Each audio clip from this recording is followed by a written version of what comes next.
안녕하세요. 친절한 주치, 100년 치아 건강을 책임지는 치과의사 이상수입니다. 누구나 반복적으로 하시는 루틴이 있죠. 보통 많은 분들이 아침에 일어나서 눈을 반쯤 뜬 채로 화장실을 가시게 됩니다. 그리고 나오시면서는 치약을 묻혀갖고 양치를 이렇게 하시면서 나오시는 경우가 많고, 양치가 다 끝나신 다음에 세수를 하시는 경우가 많습니다. 사람들이 많이들 저한테 물어봅니다. 양치질 꼭 해야 하나요? 물론 꼭 해야 되겠죠. 그러면 하루 3번씩 꼭 해야 되나요? 이 부분에 대해서는 조금 생각을 해봐야 되는데, 제가 앞으로 말씀드리면서 이 부분에 대해서 알아보겠습니다. 아침에 눈을 뜨자마자 입이 텁텁하고 냄새가 나서 양치질을 한다고 하시는 분들이 많이 있으세요. 보통 많이 물어보시는 게, 일어나자마자 양치하는 게 맞나요? 아니면 아침 먹고 양치하는 게 맞나요? 이런 것들 많이들 물어보세요. 정확하게 말씀드리면은 충치 예방적인 목적에서는 아침을 드시고 양치하시는 게 맞고요. 입냄새를 제거하는 목적이라면은 아침에 일어나서 양치를 하시는 게 맞습니다. 그렇기 때문에 아침에 일어나서 양치를 한번 했는데 아침밥을 드셨다. 그러면 양치를 하셔야 돼요. 안 그러면은 충치 예방 효과는 정확하게 없습니다. 그렇기 때문에 보통 하루 3번 식사를 하신다고 하면은 3번 양치질을 하라는 얘기가 기본적으로 맞는 얘기가 될 겁니다. 사실 양치질의 목적은 우리가 밥을 먹은 뒤에 입안에 남아있는 음식물 찌꺼기를 제거하는 데 있습니다. 때문에 하루에 4번을 밥을 먹었다. 나는 중간에 간식도 먹었다. 자기 전에 치킨 한번 먹었다. 그러면은 4번, 5번 양치하시는 게 맞습니다. 과거에는 보릿고개도 있고 또 먹고 살기도 힘든 시대, 정말 간식 같은 것도 없던 그런 시대에서는 하루 3번 끼니 챙기기도 힘들기 때문에 그냥 하루에 3번 식사하고 양치하시는 게 맞다라고 얘기를 했었습니다. 그렇지만 지금은 우리나라도 굉장히 발전을 했고, 현대인들 같은 경우에는 또 워낙 바쁘게 살다 보니까는 밥 먹고 양치하는 게 쉽지 않을 수가 있습니다. 집이라면 혹시 모르겠지만 밖에서는 그러기가 좀 어렵죠. 그래서 그걸 다 요구하기는 어렵고요. 그냥 하루 3번 식사하신 뒤에 양치하십시오. 그렇게 말씀을 좀 드리고 있는 거라고 생각하시면 됩니다. 여건이 되신다면 뭐 드신 뒤에는 양치하시는 게 맞습니다. 자, 물론 여러분들도 오늘 양치질을 하셨을 겁니다. 그런데 제가 양치질을 어떻게 하셨나요? 하고 여쭤보면은 대부분 당황하시는 경우들이 좀 많습니다. 그냥 칫솔로 이렇게 하는 거 아닌가요? 본인이 생각하기에도 바빠서 대충 닦았거나 혹은 제대로 닦은 게 아니라는 거를 속으로 다 생각하시니까는 그렇게 좀 당황하고 얘기를 하시는 것 같아요. 우리가 보통 어렸을 때 학교에서 양치질을 대부분 배우는데요. 좌우로 이렇게 치카치카, 노래도 있죠. 치카치카 닦으라고 배우다 보니까 사람들이 다 양치 이렇게 하는 건 되는 거 아니야? 라고 생각을 하시는데, 이걸 횡마법이라고 이야기를 합니다. 자, 횡마법 같은 경우에는 이렇게 칫솔이 있으면은 좌우로 이렇게 이를 닦는 이런 방법이기 때문에 여러분들은 대부분 횡마법에 대해서는 잘 알고 계세요. 자, 횡마법만 양치질에 있는 것이냐? 그거는 아닙니다. 양치질은 생각보다 굉장히 많은 방법들이 있습니다. 대표적인 양치 방법 크게 7가지가 있습니다. 회전법, 스틸만법, 바스법, 차터스법, 와타나베법, 폰스법, 횡마법. 여러분들 이런 얘기 처음 들어보신 분들 굉장히 많으실 거예요. 자, 그러면은 이 부분에 대해서 하나씩 설명을 좀 드리는데, 먼저 회전법에 대해서 말씀을 좀 드리겠습니다. 회전법은 치과 다니시는 분들이면 대부분 양치할 때 앞으로는 이렇게 돌려가면서 양치하세요. 이런 얘기 많이 들어보셨을 거예요. 회전법은 이렇게 칫솔을 치아에 대고 이렇게 돌리면서 쓸어내리듯이 이를 닦는다고 해서 회전법이라고 이야기를 합니다. 칫솔을 이에 대고 이렇게 돌리면서 닦는 방법이 있어요. 둥글둥글하게 돌리면서 닦는 방법인데, 이걸 폰즈법이라고 이야기를 합니다. 이 폰즈법 같은 경우에는 굉장히 닦기가 쉽기 때문에 유치원에서 아이들한테 처음 칫솔질을 가리킬 때 많이 사용을 하고 있는 방법입니다. 반면에 이제부터는 조금 낯선 방법들인데, 칫솔을 잇몸 쪽으로 이렇게 대고 이렇게 쓸어내리는 방법이 있어요. 이걸 스틸만법이라고 이야기를 하고요. 이렇게 된 상태에서 진동을 주는 방법이 있어요. 이걸 바스법이라고 이야기를 합니다.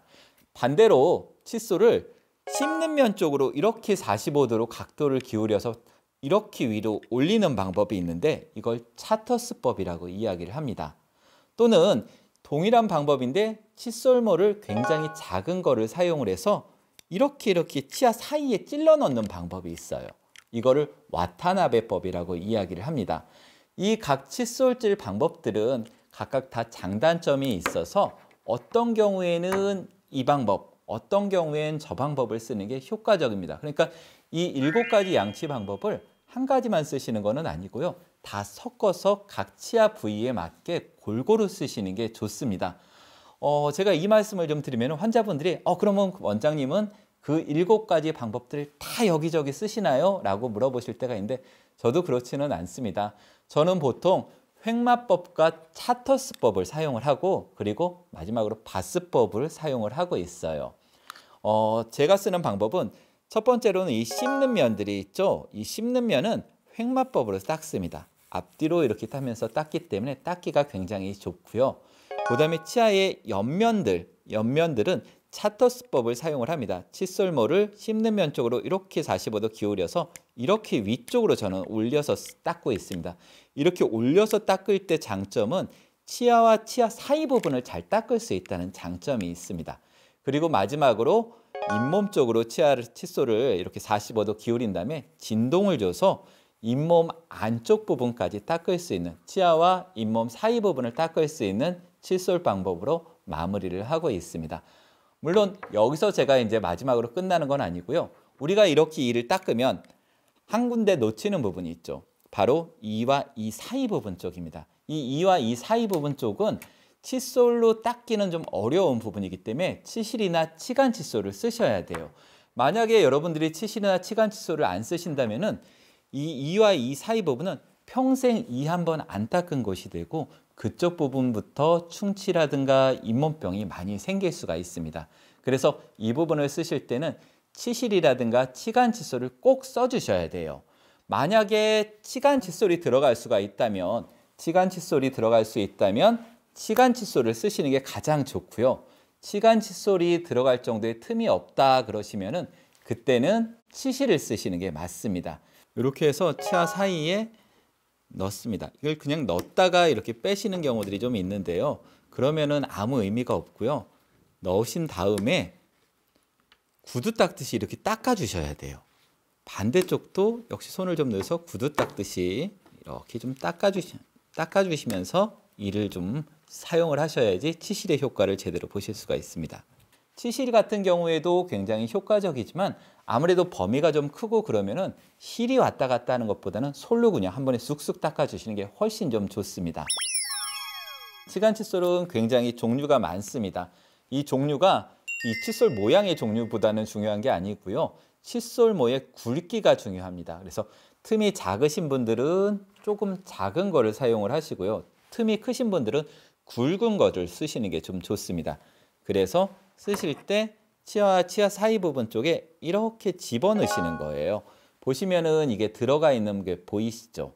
이런 식으로 해서 몇 번 왔다 갔다 하시면서 닦아주셔야 돼요. 쉽게 생각하시면은 여러분들 애기들 젖병 브러쉬 갖고 젖병 닦을 때나 아니면 요즘 텀블러들 많이 쓰시죠? 텀블러 내부 닦는 생각을 하시면 되세요. 그런 방법으로 깨끗하게 꼼꼼하게 닦으시면 되시는 거고요. 간혹 가다가 치간 칫솔이나 치실 많이 쓰면 이 사이 벌어지지 않냐고 물어보시는 분들이 있습니다. 절대 그렇지 않으니까 걱정하지 마시고요. 저는 이 치간 칫솔을 벌써 20년 이상 사용을 하고 있습니다. 그러면은 많이 또 물어보시는 게 치간 칫솔이나 치실을 쓸 때는 양치 전에 써야 되나요? 양치 후에 써야 되나요? 많이들 물어보시는데요. 딱히 거기에 대한 기준은 없습니다. 편하신 대로 사용을 하셔도 되는데 굳이 고르자면은 저는 양치 후에 하는 거를 많이 권해드리고 있습니다. 양치를 방금 다 끝내고 치간 칫솔을 사용을 해보시면은 의외로 거기서 음식물들이 나오는 거를 느끼실 수가 있어요. 이때 치약을 묻혀서 써야 하나요? 라고 또 묻는 분들이 좀 많이 있으세요. 칫솔이 작다 보니까 치약이 잘 안 묻습니다. 그래서 저는 양치를 먼저 다 하고 입을 헹구기 전에 입안에 거품이 남아있는 상태에서 그냥 치간 칫솔을 사용을 합니다. 그리고 이렇게 치간 칫솔 쓰면은 입안에 찌꺼기들이 많이 나오게 되겠죠. 그럼 또 좀 헹궈만 내긴 찜찜하니까 저는 그때 칫솔질을 한 번 더 하게 됩니다. 근데 이때 칫솔질을 할 때는 저 같은 경우에는 치약을 좀 바꿔서 사용을 하고 있어요. 치약을 그러면 2개 쓰는 얘기냐? 맞습니다. 저는 치약을 2개를 사용을 하고 있어요. 그 2개 치약이 왜 필요하냐면은 우리가 기능성 치약이라는 것들 요즘 많이 나오고 있죠. 예를 들자면 뭐 미백 치약도 있고 불소 치약도 있고 아니면 치주염 예방 치약도 있고 이런 것들이 좀 많이 나오고 있는데 이런 약성분들이 치아에 잘 스며들으려면은 치아의 플라그나 이런 것들이 다 제거돼서 깨끗한 치면이 노출이 된 상태에서 사용하시는 게 좋습니다. 근데 이런 치약들은 이 닦는 효과들이 좀 떨어지기 때문에 일반 치약으로 그냥 양치 한번 전체적으로 다 하시고 그 다음에 연고 바르는 기분으로 시린 경우에는 시린 치약을 시린 부위에 좀 잘 닦아주시고 또 불소 치약 같은 경우에는 충치가 좀 잘 생길 만한 부분들을 잘 사용을 하시게 되면은 기능성 치약의 효과도 훨씬 더 증진이 될 거고 여러분들 구강 건강도 한 번 닦는 것보다 2번 닦는 게 훨씬 좋을 테니까 더 좋아지시는 것을 느끼실 수가 있을 겁니다. 그러면 원장님 치약은 어떤 걸 구입해서 쓰는 게 좀 좋을까요? 라고 굳이 물어보시는 경우들도 있습니다. 사실 제가 각 치약 회사들마다 여러 가지 장단점들을 얘기를 하기 때문에 뭐 하나를 콕 집어서 얘기하기는 조금 어렵습니다. 치약 같은 경우엔 저는 그냥 마트에서 일반 마트에서 쉽게 구입하실 수 있는 거 그냥 사서 쓰세요라고 말씀을 좀 드립니다. 사실 저 같은 경우에도 마트 가면은 뭐 1+1 이런 거 그냥 저렴한 거 사서 쓰고 있습니다.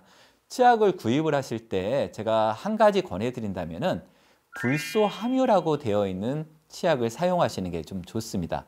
간혹 양치할 때 피가 나시는 분들도 좀 계시죠. 잇몸에 피가 나기 때문에 그쪽으로 전 양치 잘 안 해요. 이렇게까지 말씀하시는 경우가 있는데 잇몸에서 피가 나는 이유는 잇몸에 염증이 있기 때문입니다. 그리고 이 염증의 대부분의 원인은 불량한 구강위생 상태 때문에 일어난 거고요.